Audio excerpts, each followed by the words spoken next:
ensalada israelí. Algo de lo que nos gusta cuando vamos a Israel y que vemos dentro de los buffets siempre son las ensaladas israelíes, que siempre son deliciosas y queremos pues poderlo disfrutar. Muy bien, pues sean todos bienvenidos al Centro Cristiano Calacoya. Agradezco a cada uno de los funcionarios públicos, a nuestros amigos de la comunidad judía, obviamente a cada uno de ustedes por su presencia en este lugar. Le doy un saludo también a los pastores y amigos que nos visitan de diferentes congregaciones y ministerios, porque tenemos muy claro quién es Israel y la importancia de Israel. En la Biblia, en el libro de Génesis, capítulo 12, dice: pero el Señor había dicho a Abraham: vete de tu tierra y de tu parentela y de la casa de tu padre a la tierra que te mostraré. Y haré de ti una nación grande y te bendeciré y engrandeceré tu nombre y serás bendición. Bendeciré a los que te bendijeren y a los que te maldijeren maldeciré, y serán benditas en ti todas las familias de la tierra. Como nuestros amigos de la comunidad judía saben, para los cristianos esta palabra nosotros la tomamos como una promesa personal por nuestro Mesías, nuestro Salvador. Pero esta palabra, esta promesa, hoy en día la vemos cumplida de una manera tangible a través del pueblo judío y a través de la nación de Israel. Y lo hago así porque entendemos todos a la nación de Israel, esa porción de tierra en el Oriente Medio, y que muchas veces, bueno, más bien diario escuchamos en las noticias, siendo una nación tan pequeñita y que diario aparece en las noticias. Y regularmente en México se escucha mal de Israel, se dan malas noticias. Muchas veces la gente tiene una mala percepción de quién es Israel por culpa de los noticieros. Pero esa mala percepción la tenemos que transformar también. Quienes dentro de los ministerios organizamos viajes de estudios bíblicos para que la gente conozca Israel, siempre escuchamos comentarios de gente que dice: oye, pero ¿cómo va a ser un país en guerra? Te estás arriesgando. Cuando la gente llega a Israel cree que le van a dar una máscara antigases o cree que va a haber tanquetas por todos lados o cosas por el estilo. Pero desde que aterriza uno en Tel Aviv y ve una ciudad industrial, moderna, preciosa, y va uno haciendo el recorrido por todo el territorio y puede ir desde la frontera con el Líbano o con Siria en el Golán y bajar hasta Eilat, y recorre uno desde el mar Mediterráneo hasta el río Jordán, y se da uno cuenta de que Israel vive en paz, ¿sí? Con sus medidas, obviamente, por los ataques que reciben. Y la gente dice: ¿y dónde está la guerra? Que todos los días yo veo en los diarios. Y es entonces que la gente tiene una percepción diferente. Hace 2 años, mi amigo el pastor Felipe García, un saludo desde aquí, y un servidor, fuimos 2 pastores mexicanos que tuvimos el privilegio de ser invitados por el gobierno de Israel junto con 14 pastores más de diferentes países de América Latina, y a tener una entrevista con el primer ministro Benjamín Netanyahu. Y nos sorprendió la temática de la entrevista, porque el propósito era revisar las relaciones entre el Estado de Israel y México. La pregunta que nos hacíamos todos era: ¿y por qué un grupo de pastores que no somos políticos, que no somos diplomáticos, que no tenemos ningún cargo gubernamental, ni mucho menos?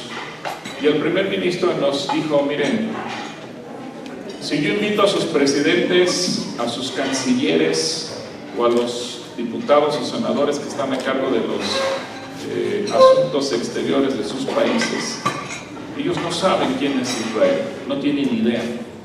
Pero ustedes, los pastores evangélicos, ustedes conocen el pasado, el presente y el futuro de Israel, porque ustedes comparten con nosotros la Biblia como libro de fe.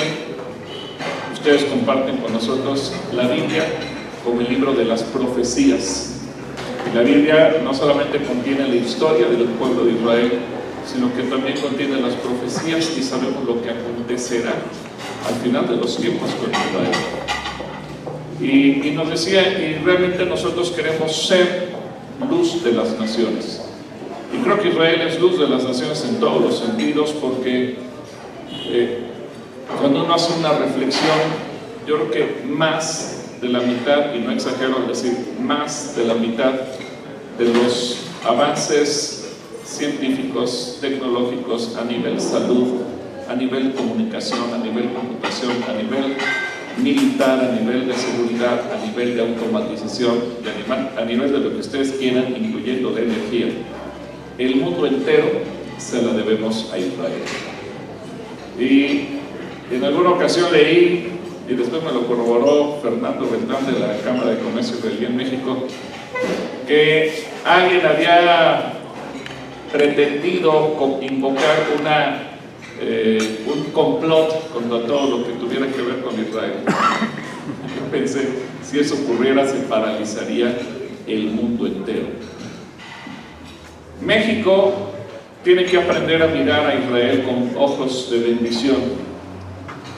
Y quiero hacer rápidamente un recuento de la historia, porque México, cuando fue la época nazi, le abrió las puertas a la comunidad judía, y hubo un embajador muy importante para nosotros, que fue Gilberto Bosques en Europa, y él se movilizó para traer gente y alquiló barcos, y él hizo hasta lo imposible, porque inclusive simuló orfanatos y asilos de ancianos para captar judíos que estaban siendo perseguidos en Europa y poderlos traer a México y abrirles las puertas.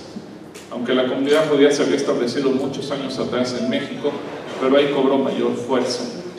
Y pasaron los años, y aunque la política de México nunca fue abiertamente pro-Israel, en tiempos en que en Israel estuvo una primer ministro, una de las primeras mujeres en ser primer ministro en el mundo, que es la número 2, ¿verdad? Ella, en su afán de ser agradecida con México, propuso a Israel en aquel entonces hacer un convenio en donde Israel le iba a donar a México una fábrica de aviones con las patentes israelíes para construir aviones, misma que está documentada en las oficinas de la Fuerza Aérea Mexicana y de la Secretaría de Relaciones Exteriores. Y eso se estaba buscando construir en el estado de Hidalgo, en terrenos del estado de Hidalgo. Pero a todo avión hay que darle mantenimiento, y entonces las plantas de mantenimiento iban a estar en el estado de Yucatán. Cuando nuestro entonces presidente de la República, yo sé que muchos de aquí eran niños, muchos a lo mejor ni siquiera habían nacido, Luis Echeverría Álvarez pretende postularse como candidato para ser secretario general de la ONU, y quienes son más o menos de mi edad se acordarán que él encabezaba a los países del tercer mundo, y que cuando daba el grito de independencia el 15 de septiembre decía ¡viva los países del tercer mundo! Él hizo una famosa gira que marcó su sexenio, que fue la gira de los 3 continentes. El gobierno de Israel lo invitó a que visitara Israel, y estaban pactándose convenios incluso entre Aeroméxico y El Al para tener vuelos directos. Todo iba perfectamente bien, y a Luis Echeverría se le ocurre ir a insultar al pueblo de Israel, a la Knesset. Obviamente se acabaron los pactos, se acabó todo.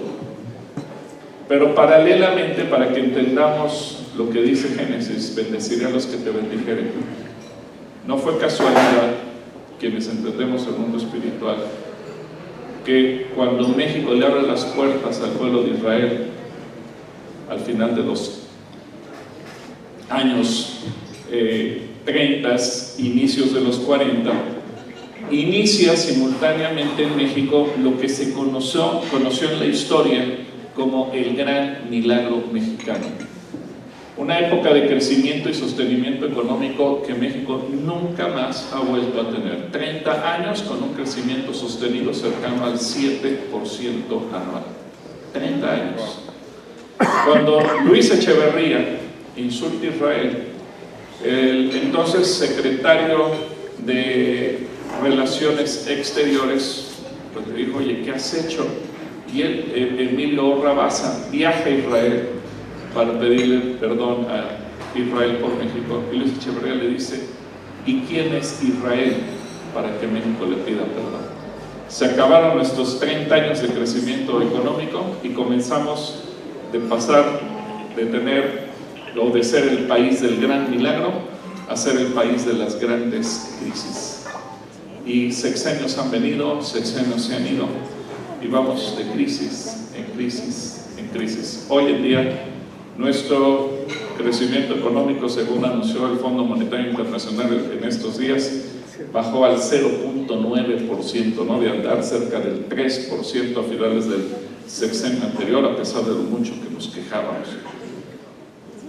Y con todo lo que les platico, y después de haber visitado a Israel por invitación del primer ministro en esa ocasión, yo me quedé con una carga, es decir, algo tenemos que hacer. Yo creo que si bien como iglesia cristiana hemos buscado cambiar la mentalidad de la gente hacia Israel y buscar ser de bendición y que la gente conozca quién es Israel, creo que tenemos que ser más prácticos y más intencionales. Y qué mejor que pudiéramos transformar la relación entre nuestro país y la nación de Israel.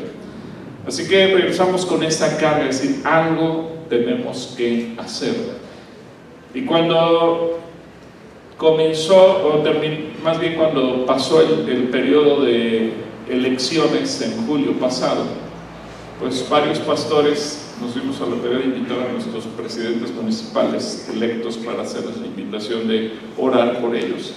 Pero cuando vinieron tantos funcionarios, dijimos, creo que es momento también de hablar de Israel, porque México, por muy bien intencionado que sea en sus objetivos, los gobernantes, por inteligentes y capaces y buenos estrategas que puedan ser, si no cambiamos nuestra mentalidad hacia Israel, no vamos a lograr hacer nada.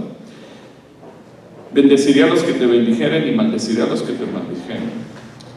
Hace 1 año y medio más o menos tuvimos en este lugar, en el auditorio del Centro Cristiano, un evento al que llamamos Una Noche por Israel, que hicimos también en coordinación con Paz, pastores que aman y ayudan a Sion, y el Centro Cristiano Calacuaya. Invitamos a la comunidad judía, gente de la Embajada de Israel, como el señor Alon Lavi, el viceembajador, y oramos por Israel, declaramos bendición sobre Israel.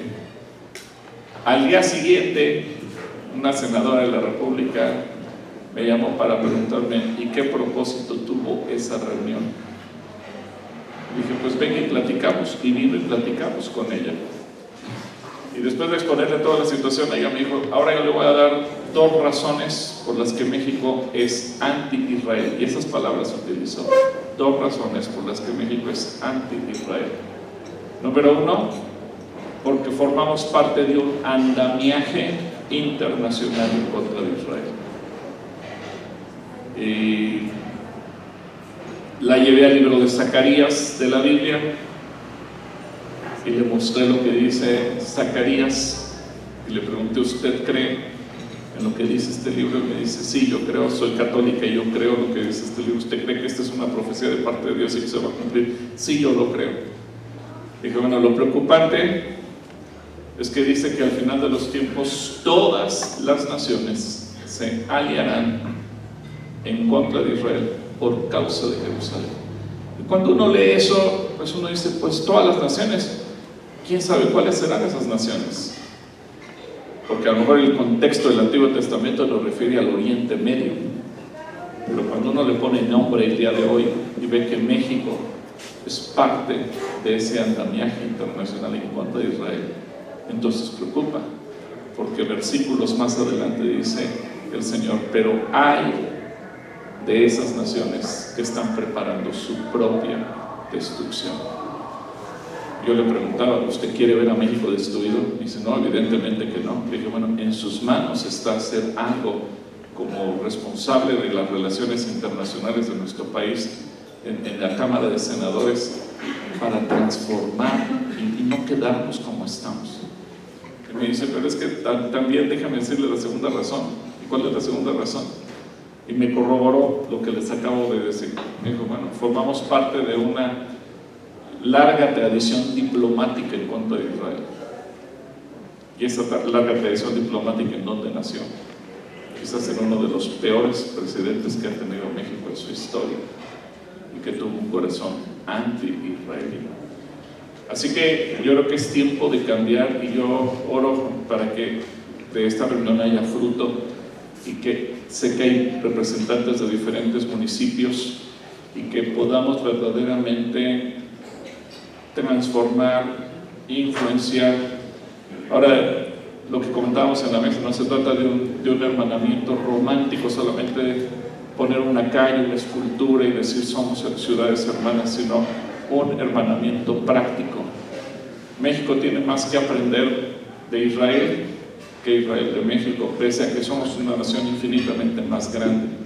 Simplemente por lo que les digo, todos los avances que ellos tienen. Es la única nación del mundo que en los últimos 100 años, en lugar de tener menos árboles, como sucede en todo el mundo, tiene más árboles de los que había hace 100 años.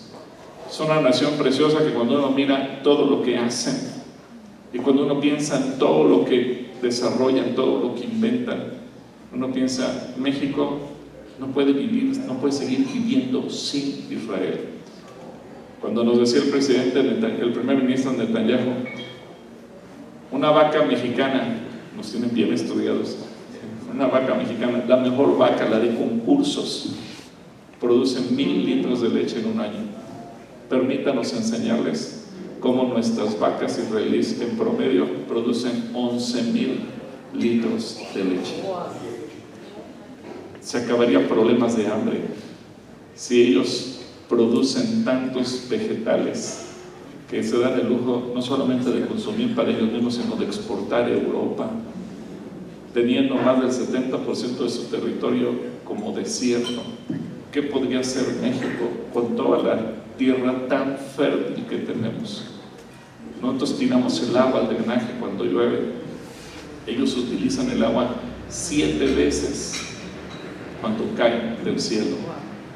Creo que tenemos muchísimo que aprender, pero creo que hay muchas cosas en las que, sobre todo los municipios que están en el Estado de México, son municipios industriales, tecnológicos, de producción. Algo que a mí me impresionó de lo que nos dijo el primer ministro, antes de voltear a China para que China fuera el país manufacturero de los inventos israelíes, habíamos pensado en México.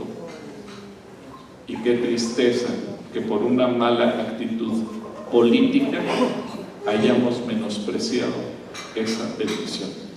Por eso quiero dejar el lugar primeramente a Fernando Beltrán, que viene como representante de la Cámara de Comercio de Israel en México, para que nos hable sobre los beneficios de un hermanamiento. Fernando, muchas gracias.